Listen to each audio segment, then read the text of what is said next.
What's up, YouTube fam? If you don't already know me, my name is Ben Clark and I'm a confidence coach. I help people that are not confident in themselves become unshakably confident. And so today in this video, I want to share my story, where I started, what I struggled with when I was younger, and how I really stepped out of that, and how I became the most confident version of myself, and how I grew a following of over 600,000 people. My content's reached over 37 million people across social media. I quit my 9-to-5 job a year ago and I started my own business, working for myself, being self-employed, creating a life of freedom, of abundance, and of service to many people. So it wasn't always like this though. My story, as most of ours do, starts back in childhood. Really, ever since I can remember, I was always the nice guy. I was always a people pleaser. I was always the one that didn't rock the boat, that followed the rules, that didn't, sneak out, that always was trying to keep the peace. Growing up, I always felt I had this image of myself as kind of being weak, as being less than, of needing to be validated by others, of seeking a sense of like control, or seeking to feel cool, seeking to be what I thought that everyone like wanted. And so much of my childhood was really, I had a great childhood. Okay, I had an incredible family, incredible parents, so many people around me that really supported me, and I really didn't have to struggle with much. Most of the struggles were all just in here, right? Which as we learn, as we grow and develop, that's really where most of our struggles exist anyways, regardless of the external circumstances. But I digress. I was very fortunate to have the childhood that I had, and had the experiences and the opportunities that I had. But that doesn't take away from the fact that I still have my own traumas, and really at the highest level, like my biggest trauma was just always being praised for being the good kid, always praised for not rocking the boat, for being nice. Because what happens is, when we have those experiences, when we're always praised for that, we learn that we're only lovable, we're only okay, we're only accepted when we don't rock the boat, when we don't mess up, when we don't fail, when we don't hurt someone.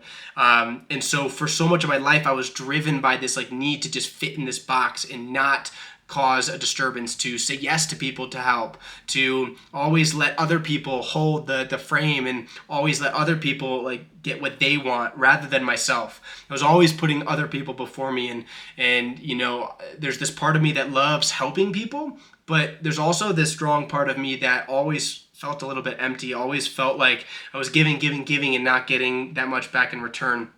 But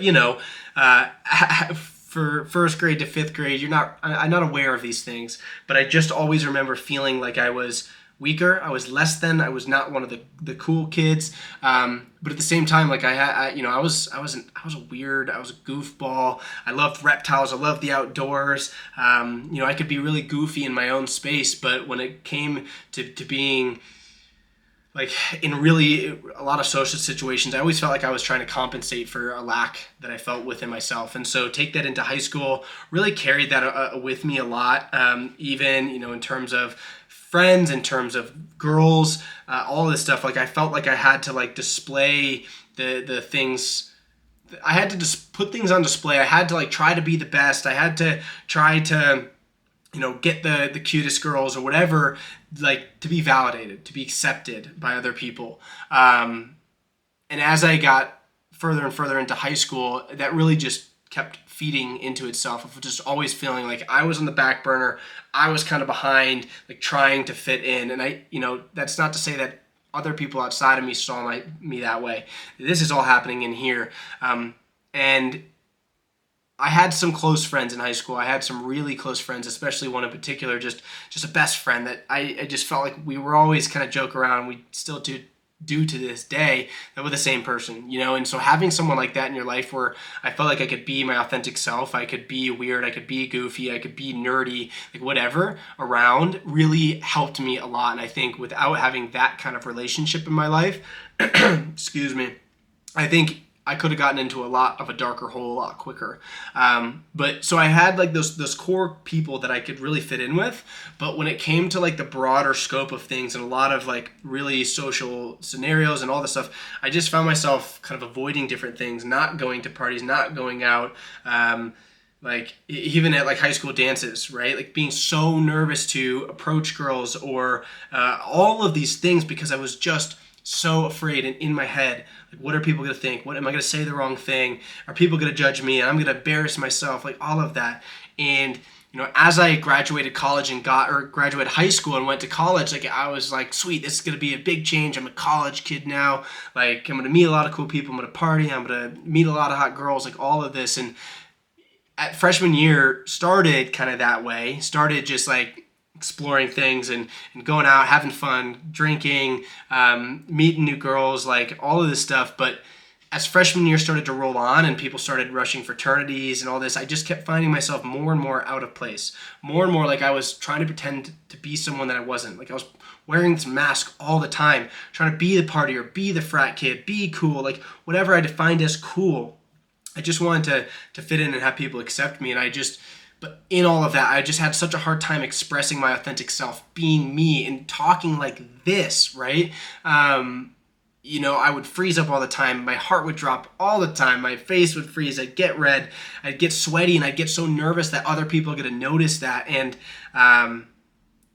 like I still had good friends, but it was just I never felt like I had someone that I could truly be my authentic self. I still always felt like I was pretending to be someone I wasn't. And that just took me down a rabbit hole. Before going into my freshman year of college, in that summer between, I had met a girl and she was someone that I became really into in a lot of ways. And she was really awesome, super fun to hang out with. And I feel like I got a lot of validation from that because she was super attractive, and a lot of people from my hometown just knew of her as just being like really cool and really hot and all of this. And I think I got a lot of validation from like being with her and knowing that she was really into me. And at the time, like I didn't know any of this stuff, right? I was just really into her, right? Like, but now I see it as so different. Of course I was, but I was also. There was so much validation that I feel like I was getting for myself in that. And so, but as we started with freshman year, there was distance and I was just like, this isn't working. Like I'm trying to do other things here. I'm trying to meet new people and all that. And so I ended up breaking that off. But what happened was after I broke it off, it was like, I kind of got that regret. I was going to say buyer's remorse, but it's not the same thing, but in a sense, right? Of just like feeling like regret of like, man, I shouldn't have done that. I just lost someone really special. I'm never going to get someone like that again. And so all this negative loop started really starting up, and I just lost this validation that I feel like that gave me. And that it wasn't just that spiraled me down a rabbit hole, but I think that kept me trapped for a long time of just not being able to let go of that thing. So all of this fitting in, not rushing a fraternity, like I just felt to my bones like I wasn't supposed to be in a fraternity. I wasn't supposed to be in that space, like trying to be someone that I wasn't, trying to be like the partier that's always getting girls, like all this. It just didn't feel like me, but everyone else around me was doing it. And so then that made me feel less than, because I felt like, man, there's something wrong with me if I'm not, good enough or cool enough to even want to do that. And so sophomore year, I lived with the same roommate, awesome dude, really, really loved that kid. And, but he was such an extrovert, and he got really kind of involved in the fraternity life, and I just wasn't at all. And I became more and more introverted. And so sophomore year, we lived in a dorm, and I just became more and more secluded, staying in my dorm, not leaving, avoiding social interactions. I just started staying in my PJs and playing video games. And this is when really a lot of the anxiety started happening, me getting really negative about myself and about the future, and really was a depressive state for me where I just had no energy. I felt really down on myself. I really started to not love myself. I started I would just sometimes have these emotional outbursts where I just cry in my dorm room, just feeling like, man, my life sucks. Not even like that my life sucks in terms of like the things that are happening around me. It was just like this pain of like, I've had such a great life. I've had a great family. I've had great opportunities. I haven't had to struggle with anything really. And here I am like being ungrateful. Here I am feeling like I'm not enough. Here I am feeling like nobody likes me. All of this, right? And so then there's that dilemma, that paradox of like feeling like, man, you have so much, but I feel so little inside. So, that just took me into a dark place. My junior year, I moved out. We lived in a house. I lived with people just because I didn't really, at that point, after sophomore year, I hadn't socialized that much. I didn't really know who to live with. So I found some people that I knew freshman year that needed another person. So I lived with them, but I really didn't hang out with them at all, like the entire year. But the silver lining was I met some people, not really met some people. I went to high school with a lot of these people, but I really started becoming closer with them that year, and they lived right down the street. So I started hanging out more and more with them, and I started feeling more of like my authentic self with them. I actually felt way more confident, more like I kind of could be a leader in that group.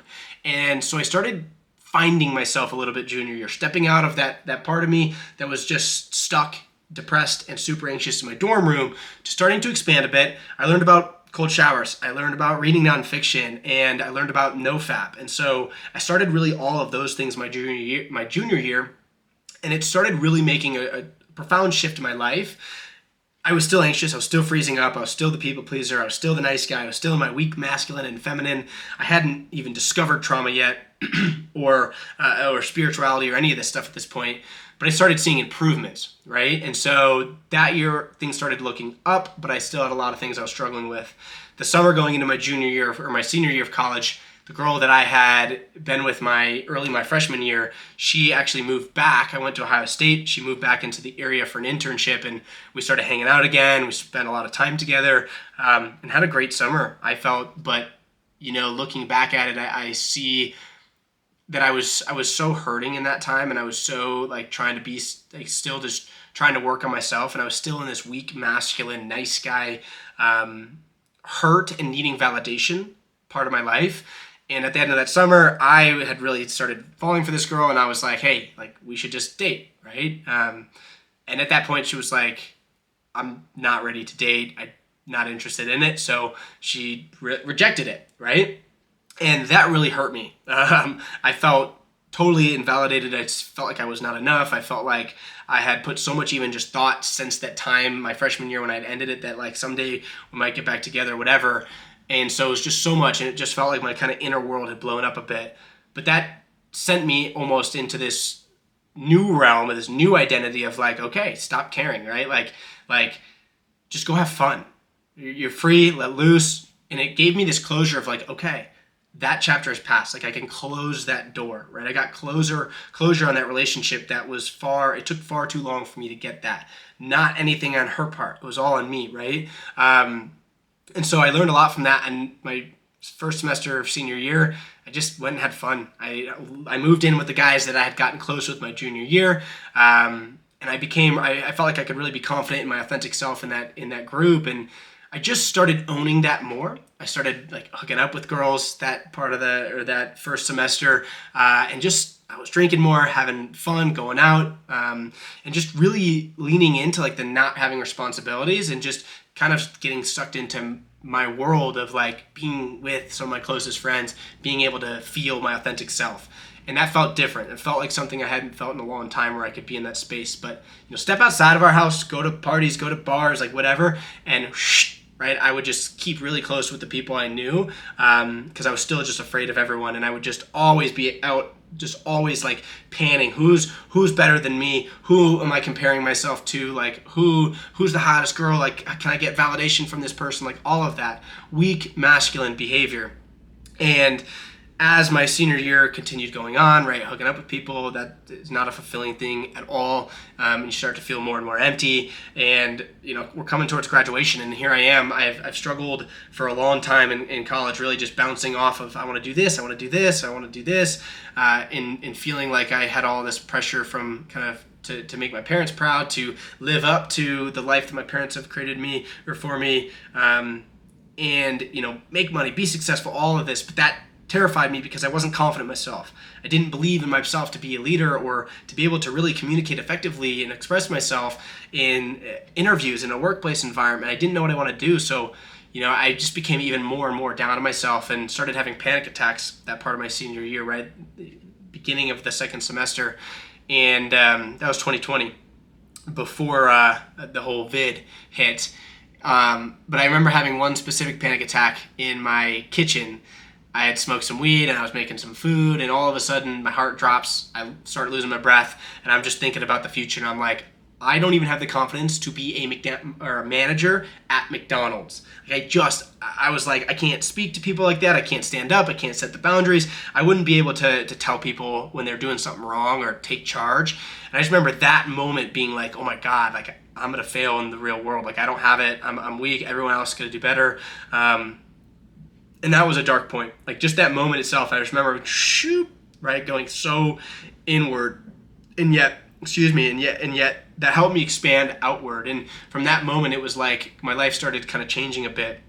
I learned about a growth mindset versus fixed mindset. So that was like this time where all of a sudden I was like, wow, growth mindset, fixed mindset, I could just start seeing the world differently. I can work on my mind and my reality will change. Like, what? Hold up.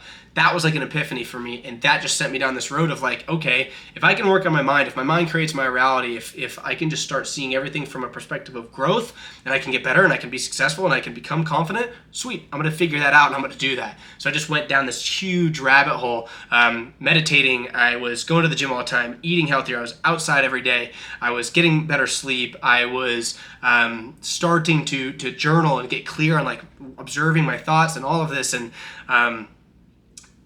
that time the vid hit, right? And so the world kind of shut down, and so I had an opportunity to go inward. But that time just working on myself and just figuring out how to get better at skills, all of this built such a strong foundation for like really developing this confidence in myself and saying, oh shit, like I can create the reality I desire. I have to put in the work and stay consistent, but I can actually make that happen. And by stacking those little habits, I started really making progress. But I wasn't going inward quite yet, right? I was doing a lot of these things on the outside, but I hadn't really gone into the self to really discover who is Ben, right? Who is my authentic self? And what's the story that I've been holding on to for so long? And so as I went down my journey, I graduated college, I got a job, I worked at home for like 8 months to save money, and I carried a lot of this growth mindset stuff into my job, my 9 to 5. I was excited about like the fact that I kind of started building the skills to be able to, cool, if I just keep doing this, I'm going to get better and better, and I'm going to be able to work my way up in a company, no problem, make a bunch of money, like it'll be fine. And I ended up moving from Ohio out to Denver, Colorado, and that was this really transformative step for me too, just totally shifting out of my comfort zone, completely shifting my environments, stepping out of this old Ohio, weak, nice guy, people pleaser like identity, and following like all what my parents wanted and what other people wanted, and all of this, trying to make everyone proud or whatever, and saying, no, I'm doing this for me. I'm moving across the country. It's taking a lot of courage. I'm doing it for me. It's a new, fresh start. And that decision, that big commitment and following through with something scary really started shifting energy within me. And I worked out here for, a year. It was about a year until I started posting on social media, talking about the things that I was doing. And at that time, I really started getting into the spiritual side of things and understanding. I started really dissolving this illusion of the self and stepping into my true authentic self. And that really started accelerating the confidence within me, and starting to get clear on my traumas and all of these behaviors and becoming aware of the nice guy, the people pleasing, and the validation seeking. Like I hadn't even known about this stuff for so long. And stepping into that, releasing this trauma within me, starting to actually heal myself and starting to step into the spiritual side of things has completely shifted the game. And it's really helped me express myself authentically and get across to people on social media and be able to coach people and all of these different things. And yeah, so I mean, like that journey had taken me down this rabbit hole of self-improvement, which led me down into the rabbit hole of spirituality and confidence. And it was like all the whole time I was just trying to feel okay. Like ever since I was a kid and in high school and in college, I just wanted to feel okay. I wanted to feel good about myself, to love myself and to feel confident, to be able to show up places and not worry so much about what people are thinking about me and express myself authentically and make decisions for myself. Like that was my dream all along. But it took this journey of like 4 years of really working on myself and diving into all these things to really bring that out and to be in front of you now today behind this camera, speaking to you from this place of confidence and authentic expression, because I've done all that work. And the cool part now is like I take that everything I learned along the way, right? Everything from childhood and onward, because guys, life doesn't happen to you. Life happens for you. Everything that I experienced, the people pleasing, the anxiety, the not feeling good enough, the feeling less than, the embarrassment, the social anxiety, the depression, like all of that, the darkest of my times in my life, I'm so grateful for, because they've happened for me to allow me to grow and to be here. And that's, you behind the camera that's watching this, you're going through shit, and you've gone through shit in your life. And all of that shit has happened for a reason, for you to learn from, for you to connect with this confident part of you that exists within all of us right now. As you are watching this video, it's existing within you. It's just about starting to discover that and awaken it. And that's now what I get to do with the people that I work with and with the people that watch my content. So, if this story resonated with you, if the anxiety, the people pleasing, if depression, if feeling not good enough, if freezing up, like all the things that I've shared that I have gone through, if this resonated with you, first of all, hit the like on this video to let me know that this resonated and that you enjoyed this kind of content, and subscribe to stay along with this journey. As you can see, I don't know, if you're new, then this is the first time that you're seeing me, but if you've been watching for a little bit, got a new camera, got a new setup. I'm excited to be sharing more like this, just kind of vulnerable shares, talking to a camera right here, talking to really you right behind it. So subscribe to follow along to get more of my content. Go check me out on Instagram. Got a bunch of great stuff over there. But yeah, I feel like I haven't shared my story in kind of a long form style like this yet, so I'm sure there's some pieces that I'm missing. I didn't really prepare anything for this. I'm just sat down with the camera with you here. So if I missed anything, if you guys want to learn anything more that maybe I didn't dive into, or you want me to dive into anything deeper, let me know in the comments specifically what you want to see and what you want to see in terms of future content. And until next time, I will see you later. Be well. Peace.